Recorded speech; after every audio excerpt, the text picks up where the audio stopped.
talk to people about outsourcing, a lot of people know they need to do it, but they're nervous about it. They know, can I afford it? And what if I hire this person and it doesn't work out? Any tips on getting that first hire? Like, just things to get people over the hump because once they do it, they're gonna be like, oh, I wish I would have done this 2 years ago.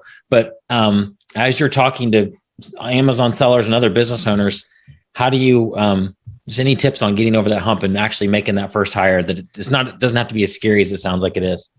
Yeah, I would start small. I mean, find the easiest task that takes you 1 to 2 hours a day. I wouldn't do it. I wouldn't do anything that's mission critical to your business. Like they shouldn't be finding profitable products or doing it. Yeah, running your PPC campaigns. Like none of that. Start super easy, super small. Hire someone 5 hours a week, 10 hours a week, and get really good at it. Use your own process. Use Outsource School's process or whatever it is. And once you master it, you can always increase that person's hours or hire a second person. And like you said, it becomes addicting. I mean, every entrepreneur goes through the same thing. You build a business, you're like, this is fun. I'm going to do it all myself because I'll make more money that way. And it's my baby. And then eventually you get burnt out or you realize you can't do it all yourself. And then you're forced to hire people one way or another. So you might as well get good at hiring early.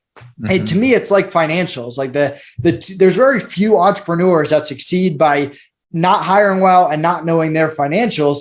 Those are the two core of any business. Marketing kind of changes. Other parts of your business, Amazon or whatever, change as well. But being able to hire and being able to make good decisions based on what the numbers are telling you, that was the same 50 years ago. And it's the same thing now. And it'll be the same thing in 30 years. Yeah, absolutely. Any tips on the interview process? Just like, because that would be scary for a lot of folks. I know that's why they would just hire that's why FreeUp was an awesome service and is an awesome service, because I don't have to do all that. I can just go to this. I know that they're vetted. I don't have to post a job description, get 50 different applications, weed through all of them, do all those interviews. I can just go right to a source like FreeUp and get it done. So what are some tips for people that kind of, doing it themselves, want to, do the legwork?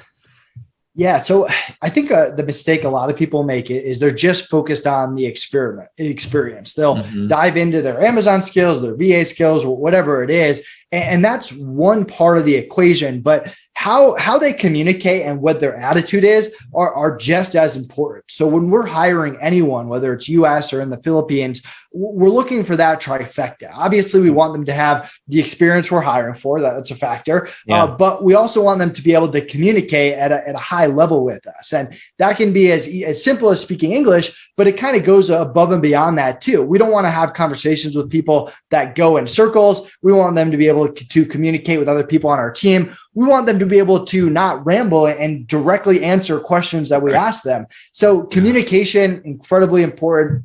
And their attitude, like what are their values? If there's someone that's just in it to make it as much money as possible, that's not really us. Like money's great. We all need money. I get that. But you have to like something more than money. You have to like learning, like want a long-term opportunity, want to build things, want to become a leader, whatever that is. And we want someone with that kind of attitude where it's the team first. They believe in what we're building.